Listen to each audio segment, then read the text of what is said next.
सबसे पहली बात, लोगों के दिलों में, मनों में एक डर, एक खौफ, एक भय बैठा दिया गया कि एक बार तुम मोटे हो गए, एक बार तुम्हें बीपी, शुगर, थायराइड की प्रॉब्लम हो गई, कोई लीवर, किडनी में समस्या आ गई, तो जिंदगी भर तुम बीमारियों के, दवाओं के, मेडिकल माफियाओं के गुलाम होकर के जियो। हमने पढ़ा था किताबों में कि गुलामी प्रथा खत्म हो गई आज से 100 साल पहले, लेकिन भाई ये तो रोगों की गुलामी, भोगों की गुलामी, शिक्षा चिकित्सा की गुलामी, आर्थिक गुलामी, कुछ चंद मुट्ठी भर थोड़े बुद्धिमान लोग हैं, और बुद्धिमान से भी ज्यादा चालाक और धूर्त कहूँगा ऐसे लोग हैं, उन्होंने पूरी दुनिया को बरगला रखा है, बहका रखा है, भ्रमित किया हुआ है, भ्रम पैदा कर दिया। एक बार लीवर किडनी की प्रॉब्लम आ गई, एक बार fatty liver, liver cirrhosis, hepatitis हो गया, एक बार आपके लीवर में, एक बार आपकी किडनी में कुछ प्रॉब्लम आ गई, एक बार किसी कारण से इनफर्टिलिटी होगी, किसी कारण से डायबिटीज, बीपी, शुगर, थायराइड आदि की प्रॉब्लम हो गई, हार्ट में ब्लॉकेज आ गई। अरे जिस कारण से रोग हो उसका निवारण कर लो तो ठीक हो जाओगे, लेकिन एक डर खौफ पैदा कर दिया, और फिर जिंदगी भर के लिए सारे के सारे डॉक्टर एक ही भाषा बोलते, पता नहीं कैसे इनकी खतरनाक ट्रेनिंग हुई है कि till the last breath you take this medication, आपने ये नहीं लिया तो मर जाओगे। तो क्या कैसी कैसी दवाएं चालू कर देते, खून पतला करने वाली दवाई, कोलेस्ट्रॉल वाली दवाई, बीपी शुगर की, थायराइड की दवाई, पेन किलर, इनहेलर, एंटीबायोटिक्स, और छोटी छोटी बीमारियों में ऐसी बड़ी बड़ी खतरनाक सिंथेटिक जहरीली दवाइयाँ दे करके आदमी का भूत बना देते हैं, हुलिया खराब कर देते हैं। जब हम अपने शरीर, इंद्रियों और मन के साथ, खुद के साथ अन्याय करते हैं तो हमको दिखता नहीं, दूसरों के साथ अन्याय करते तो चीखने चिल्लाने लगते हैं, तड़फने लगते हैं। हमारे भीतर हमारा लीवर, हमारी किडनी, हमारा पेनक्रियाज, हमारी आंतें, हमारा लंग, हमारा हार्ट, हमारा थायराइड, हमारा ब्रेन, हमारा नर्वस सिस्टम, अपना ही अंदर का शरीर जो इस चमड़ी के नीचे ढका हुआ है। एक भय तो ये पहले दिन से ही निकाल दीजिए कि ये बीमारियां सदा रहने वाली है। बीमारियां जिस दिन आपने संकल्प कर लिया कि मैं रोग मुक्त हूँ, दुख मुक्त हूँ, ड्रग माफिया, मेडिकल माफिया, दवा माफिया, हॉस्पिटल माफिया क्या करते हैं, अरे भाई तुम्हारे रक्षक केवल हम ही हैं। जो व्यक्ति कमजोर हुआ किसी भी प्रकार से, शारीरिक तौर पर, धार्मिक तौर पर, भावनात्मक तौर पर, तो उसको ठगने के लिए medical mafia, religious mafia, political mafia, social mafia, हाँ कॉरपोरेट माफिया, पूरे तैयार बैठे हुए हैं लूटने के लिए, और उनके हम लूट खसोट के शिकार हो ही जाते हैं। सब स्वस्थ रह करके नहीं जी सकते, बीमार तो होंगे ही, माना। कारणकारी सिद्धांत के बारे में मैं बात करूंगा भी कि जिस कारण से रोग होते उस कारण को हटा लो, तो जब कारण ही नहीं रहेगा तो कार्य कहाँ से होगा, जब बीज ही नहीं होगा तो पेड़ कहाँ से होगा, जब बीज नहीं होंगे तो फसल कहाँ से होगी। चलिए, सब स्वस्थ नहीं रह सकते, सब पढ़े लिखे नहीं हो सकते, विद्वान नहीं हो सकते, सब समृद्ध नहीं हो सकते, धनवान नहीं हो सकते। इसलिए चंद मुट्ठी भर लोगों ने सारे धन दौलत संपत्ति पर कब्जा जमाया हुआ है। 1% लोगों के पास उतनी संपत्ति है जितनी 99% के पास नहीं है। ये मामला है। देखो, योग का परिणाम है स्वामी रामदेव। हमने 30 साल से अपनी एज पर ब्रेक लगा रखा है। जैसे 30 साल पहले स्वामी रामदेव था, वैसा का वैसा ही आज है, और आपको 50 साल बाद भी ऐसा ही मिलेगा। कितने साल बाद? तुम्हारे पोता पोतियों को मेरा इरादा है तुम्हारी 7 पीढ़ियां, और संभव हुआ तो 10 पीढ़ियों को योगी बना करके जाना। हाँ, और ऐसा तुम भी कर सकते हो। भस्त्रिका, कपालभाति, अनुलोम विलोम ऐसे वेग पूर्वक करके ना अपने भीतर एक ऊर्जा जगा लेते, और सर्दी भी भाग जाती है। जिनको ज्यादा ठंड लगती हो ना, वो सुबह उठ करके एक इम्यूनोग्रिट, जिनकी कफ की प्रकृति है वो सासरी या ब्रोनकोम, जिनकी वात की प्रकृति है, किसी की ठंड की प्रकृति होती है, एकदम सीढ़े सीढ़े से, जैसे हमारा तो हाथ पैर भी छो ना तो गरम गरम से लगते हैं ऐसे, और कोई इतने ठंडे ठंडे से होते जैसे बर्फ की सिल्ली हो, ऐसे ठंडे ठंडे से रहते। उनको इम्यूनोग्रिट, कर्क्यूमिन गोल्ड, अश्वशिला या स्वर्ण शिलाजीत, थोड़ी मुंह में केसर के 2-4 पंखुड़ियाँ, मुलेठी, काली मिर्च, लौंग आदि, ये मुंह में डाल लेनी चाहिए सुबह सुबह। पूरा शरीर गर्म रहेगा। ये ठंड से बचने के उपाय भी बता दिए। कुछ सोचते होंगे बाबा जी तो शिलाजीत ही खाते हैं लगता है। अरे भैया, हम तो कभी कभी ऐसे ही नाटक करते हैं खाने का। एक तो टोटल इम्यूनिटी, वो तो इम्यूनोग्रिट पाउडर, इम्यूनोग्रिट वटी, इम्यूनोग्रिट क्वाथ, ये सब देते हैं, इससे दूर हो जाएगी। अश्वगंधा, शतावर, अश्वशिला, स्वर्णशिला जीत आदि। एक फिर एक एक अंग की इम्यूनिटी होती है। इम्यूनिटी कहो, ताकत कहो, पावर कहो, स्ट्रेंथ कहो। किसी का लीवर कमजोर होता है तो जरा सा भी थोड़ा ऊंचा नीचा हो गया खाने पीने में, एकदम लीवर बेचारा धराशायी हो जाता है। तो थोड़ी बहुत भी खाने पीने में असावधानी हुई, या जो उसको अनुकूल प्रतिकूल ऐसे रफ टफ होना चाहिए, लक्कड़ पत्थर हजम होना चाहिए तुम्हारा लीवर, तुम्हारी आते। लेकिन जिनका हाजमा ज़रा नाजुक है तो लीवोग्रिट ले लो। किडनी बहुतों की नाजुक है, किडनी में इन्फ्लेमेशन, किडनी में सिस्ट, किडनी में क्रिएटिनिन का बढ़ना, प्रोटीन का बढ़ना, फिर बहुत तरह के और इन्फ्लेमेशंस और बहुत प्रॉब्लम्स आती हैं, रीनोग्रिट ले लो। किसी को कॉन्स्टिपेशन बहुत रहता है तो अभयारिष्ट, और कोलाइटिस है तो कोडजारिष्ट, कोटस घनवटी, कोलोग्रिट आदि ले लो।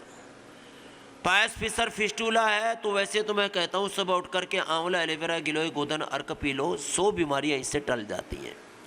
पायस फिशर फिस्टूला के लिए, ओबिसिटी के लिए, पूरे शरीर के पाचन के लिए, पूरे शरीर की इम्यूनिटी के लिए, पूरे शरीर को सही दिशा में, सही डायरेक्शन में ले जाने के लिए सब तरह की शक्ति मिल जाती है। आंवला, एलोवेरा, गिलोय, गोधन अर्क हनी के साथ ले लो, और बाद में ये तो तेज़ गर्म पानी में, उबलते हुए तेज़ गर्म पानी में 1-1, 2-2 चम्मच डाल करके ले लेना।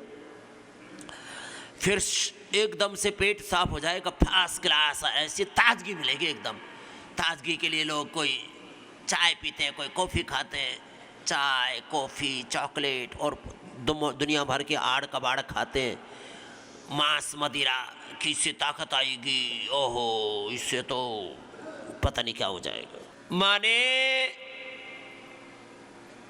500,000 रुपए से लेकर के अलग अलग किस्म का मांस और 5 लाख रुपए तक की कुछ जड़ी बूटियां और कुछ ऐसी चीजें खाते हैं कि इससे ताकत आ जाएगी। ताकत तुम्हारे भीतर है, ताकत तुम्हारे भीतर है। योग करने से ताकत आएगी। केवल खाने पीने की चीजें थोड़ी बहुत मदद कर सकती हैं। असली ताकत तुम्हारे भीतर है। तो मैं कह रहा था थोड़ी अंदर से कमजोरी आ गई है, शरीर नाजुक हो गया है, पेनक्रियाज कमजोर है तो मधुनाशिनी मधुग्रिट, फेफड़े कमजोर होता है स्वासारी ब्रोनकोम, हार्ट कमजोर होता है कार्डियोग्रिट हृदयामृत, थायराइड कमजोर होता है थायरोग्रिट, प्रोस्टेट कमजोर है तो प्रोस्टोग्रिट, रिप्रोडक्टिव सिस्टम कमजोर है, दाम्पत्य जीवन खतरे में पड़ा हुआ है, जिसको आंतरिक अंदरूनी कमजोरी बोलते स्त्री पुरुषों की, पुरुषों के लिए यौवनामृत यौवन गोल्ड, महिलाओं के लिए संतति सुधा नारी कांति बेस्ट है। पायस फिशर फिस्टुला की मैं बात कर रहा था, उसके लिए तो सुबह उठ करके कायाकल्प और अर्शोग्रिट दो सुबह शाम ले लो, खाने के 1 घंटा पहले। और जात्यादि तेल एलोवेरा मिला करके, जात्यादि तेल जात्यादि घृत दोनों ही हैं, इसको मिला करके लगा लेना थोड़ा अंगुली से, जहाँ मस्से हो रखे हैं थोड़ा अंदर भी लगा सकते हैं अंगुली से और बाहर भी। 100% 1-2 सप्ताह में ठीक हो जाती है पायस फिशर फिस्टुला।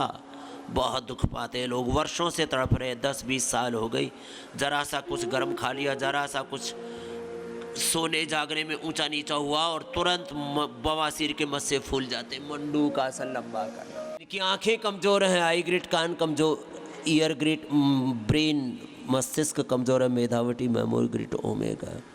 मनोबल भी कमज़ोर है तो भी मेधावटी मेमोरी ग्रिड काम आती है। नस नाड़ियाँ कमज़ोर है, न्यूरोग्रिड और इम्यूनोग्रिड दोनों साथ ही ले लो। चमड़ी कमज़ोर है तो चमड़ी उधड़ने लगती है, सोराइसिस, उससे दाग धब्बे आ जाते हैं, ओहो फिर सफ़ेद दाग आ जाते हैं कोई और दूसरे। तो डर्माग्रिड, सोरोग्रिड, मिलेनोग्रिड और गोधन, अर्क और नीम और कायाकल्प तो अप्रतिम है। ज़्यादातर चमड़ी के रोग और बहुत सारी प्रॉब्लम्स, चमड़ी के रोगों के 3 मुख्य कारण हैं। झाइया आने से लेकर के सफ़ेद दाग, सोराइसिस, एक्जिमा, चेहरे और शरीर पर, चमड़ी पर दाग धब्बे आते हैं ना, इसके 3 मुख्य कारण हैं। एक लीवर की खराबी, दूसरा स्ट्रेस और तीसरा बॉडी का एसिडिक होना। पूरा शरीर उधड़ा पड़ा है, 3 कारण हैं। बॉडी एसिडिक है, एसिडिक बॉडी को एल्कलाइन करने के 10 उपाय बता रहा हूँ। व्हीट ग्रास, एलोवेरा, जितने भी वेजिटेबल जूस है, आंवला, एलोवेरा, नींबू, व्हीट ग्रास, जितने भी अंकुरित हैं और सलाद आदि हैं, ये सब बॉडी को एल्कलाइन करते हैं। सबसे अच्छा उपाय ये जो हवन हो रहा है ना, दाहिनी तरफ भी और नीचे भी, यज्ञ की भस्म एक घड़ा में पानी में डाल दो, एक घड़े में 1 चम्मच, उसके ऊपर कुछ नितर जाएगी, कुछ उसकी पेंदी में बैठ जाएगी। फिर वो घड़े का पानी जब ख़त्म हो जाए तो 2 दिन में उसको बदल दो, फिर दूसरा 1 चम्मच डाल दो। एल्कलाइन वाटर आजकल कांच की बोतल में 200, 250, 500 रुपये लीटर मिल रहा है। घी के भाव बिक रहा है एल्कलाइन वाटर 5 स्टार होटलों में, कांच की बोतलों में घी के भाव पानी बिक रहा है। रामा रामा। हाँ, यज्ञ की भस्म से सबसे सस्ता उपाय है, 1 गिलास में 1 बूंद गोधन अर्क डाल दो, एसिडिक वाटर एल्कलाइन वाटर हो जाता है। ये बड़ी महत्वपूर्ण बातें। तुलसी दल डाल दो, हमारे यहाँ भोजन में जल में तुलसी दल डाला करते थे, भगवान जी को भी। अच्छा, भगवान जी को तो ना तो बीपी है, ना शुगर है, ना थायराइड है, ना कैंसर है, वो तो अपने लिए है कि हम अपने भोजन में 1 तुलसी दल, अपने जल में, अपने भोजन में तुलसी दल डाल दिया करें, तो ज़िंदगी में कभी भी कोई कैंसर जैसी बीमारी नहीं होगी। लो, एंटी कैंसर जूस में हम यही तो पिलाते, व्हीट ग्रास, एलोवेरा, गिलोय, तुलसी, नीम, हल्दी। नीम सबसे बड़ा, ये एसिडिटी के लिए आयुर्वेद का सिद्धांत है, कड़वी चीज खाओ, करेला, नीम, गिलोय, ये सब एल्कलाइन कर देते हैं बॉडी। तो या तो नीम की गोली खा लो, ये नीम का कच्चा ही खा लो। ऋतु परिवर्तन के समय तो सबको खाने के लिए हम बोलते ही हैं। एक भी जरा सा भी शरीर में एक भी जगह कोई जैसे कहते हैं ना खरोंच जैसी भी, कहीं पर भी एक भी कोई फोड़ा फुंसी नहीं निकलता, नहीं तो कुछ ना कुछ तो उपद्रव होता रहता है, खाज खुजली, इधर इधर खुजाते ही रहते हैं लोग, है? कोई टाँट खुजाते रहते हैं, कोई बगल में, कोई इधर से उधर से, कुछ ना कुछ बखेड़ा हुआ ही रहता है। तो क्या करना, कर लो अपने तन पर, अपने मन पर। तन पर दाग ना रहे तो नीम ले लो, कड़वा है थोड़ा। मन में दाग ना रहे तो बस कभी भी पापों की तरफ पग नहीं धरना। तुम्हारा चेहरा बेदाग रहे, एलोवेरा पी लो और एलोवेरा लगा लो। एलोवेरा तो हम लगा लेते हैं कभी कभी, सप्ताह में 1-2 बार तो लगा ही लेते हैं। इससे हम ऐसे रहते जैसे हमारी माँ ने, पूज्य माता गुलाब देवी ने जैसे हमको पैदा किया, हमने अपने तन पर, मन पर, चेहरे का दाग बड़ा खतरनाक लगता है। एलोवेरा जेल लगा लो, एलोवेरा जूस पी लो, बेदाग रहोगे। और अंदर से किसी किसी के तो इतनी बदबू आती है पसीने से, थोड़ी थोड़ी तो सभी की आती है, लेकिन कुछ में तो गांव की भाषा में बोले ना तो सड़ांध सी आती है पूरी। और वो आजकल सर्दियों में तो फिर वो मोजे माजे और हाथ में सॉक्स पहन के रखते, फिर ऊनी कपड़े और पहन लेते। ओहो, पूरा घर दुर्गंध से भर जाता है। फिर जो है एयर फ्रेशनर छिड़कते रहते हैं। क्या एयर फ्रेशनर करेगा, वो तो पूरा दुर्गंध भरा पड़ा है। तो जिसको पसीने से बड़ी बदबू आती है ना, वो भी क्या किया करे, एक तो पित्त बढ़ने से बदबू आती है शरीर में से, तो व्हीट ग्रास, एलोवेरा, लौकी, फिर ये शीशम, पीपल, बेल, ये शरीर के अंदर के पित्त का प्रशमन कर देते हैं जो भीतर से उबलते रहते हैं। शीशम, पीपल, बेल के पत्ते, बेल का मुरब्बा, बेल की कैंडी ये भी देते हैं, लेकिन सबसे अच्छा बेल के पत्ते लो। बिल्व पत्र भगवान शिव जी पर चढ़ाते हैं ना, बड़े गजब होते हैं सब बिल्व पत्र। और इससे बीपी शुगर भी नॉर्मल होता है बिल्व पत्र से। शीशम से बीपी नॉर्मल हो जाता है। पीपल से, शीशम, पीपल, बेल, नीम, दूधी घास, दूर्वा घास, ये एक दूधी घास, एक दूर्वा घास होती है, ये भी पेट को भी एकदम सेट कर देते हैं। खैर, सामान्य रूप से 1 घंटे का, विशेष परिस्थितियों में 2 घंटे का। और जब रोग ऐसे आ घेरे कि अब तो मौत सामने खड़ी दिख रही है, तो आप उस समय भी भयभीत नहीं होना, बस योग करते रहना। योग बड़ा है, रोग बड़ा नहीं है, बहुत बड़ी नहीं है, तो अपने आप हट जाएगी। न तस्य रोगो न जरा न मृत्यु प्राप्तस्य योगाग्निमयम शरीरम। थोड़ा तो एक बार तपस्या में अपने आप को ढालना पड़ता है, तपस्या करनी पड़ेगी। तो 1-2 सप्ताह से लेकर के 1-2 माह जो बताया उसको पूरा कर लेना। छोटी छोटी भूलें हमसे होती रहती हैं, लेकिन जब बीमार हो जाएं और कोई बड़ी समस्या आ जाए तो एक बार भी खाने पीने में भूल नहीं करना, थोड़ा व्यवस्थित कर लेना। लाइफ मैनेजमेंट, टाइम मैनेजमेंट, ऐसे जी अव्यवस्थित जीवन जीने का अभ्यास है ना। और मेरा ये अनुभव है पिछले 50 वर्षों का कि जिसने योग पूरा किया, जिसने आयुर्वेद की औषध भी साथ में ले ली, खान पान पर भी ध्यान दिया, उसको फिर रोग नहीं रह सकता। एकदम ये पक्की वाली बात।